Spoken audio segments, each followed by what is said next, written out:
Kung makapiling broken naman to, akala mo walang asawa.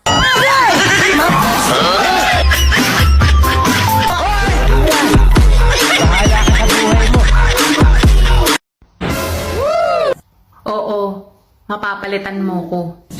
Pero hindi ka na makakakita ng singsarap ko. Gets mo?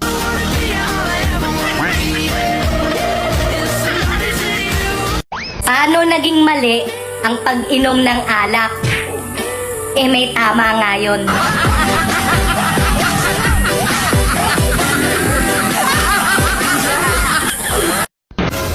Kung bibigyan ka ng 200,000 pesos, nananaginip ka na naman.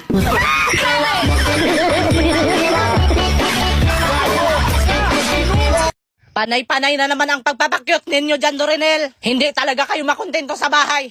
Magpakyot talaga kayo sa mga liblib na lugar. Desperada talaga kayo. Kayo talaga ang magpakita ng motibo.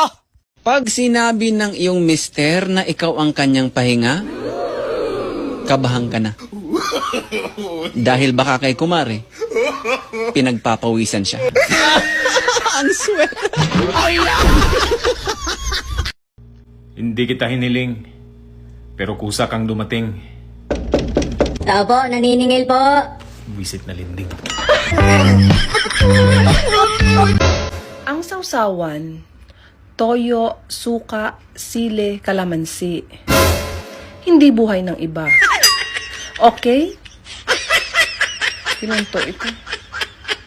Sa panahon ngayon, ang tunay na matapang, ang mga hindi nagbabayad ng utang. Ilan to ito? Sabi ko noon, huyo ka pag pumayat ako. Oh my goodness. Hanggang ngayon magkakilala pa rin kami.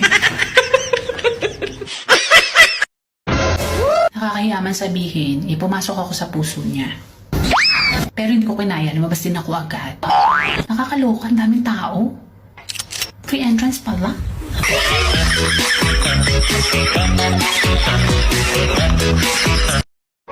Kapag niloko ka, pakatatag ka lang. Kapag matatag ka na, paloko ka ulit.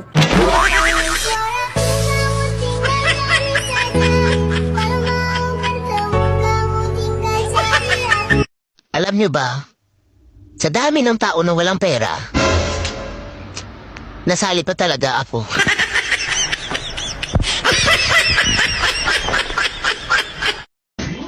Ngayon ko napatunayan na ang attractive ko pala talaga kasi ang dami kong nahahakot na manloloko sa buhay. Magaling kang kupal ka.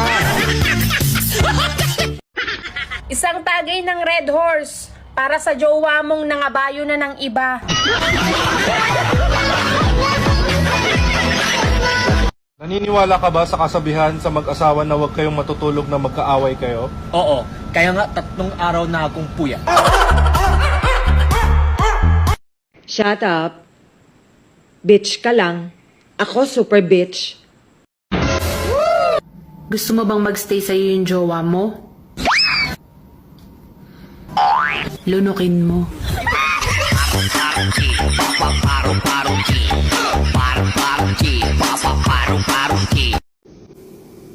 Walang magandang babae at gwapong lalaki kapag nagtatae.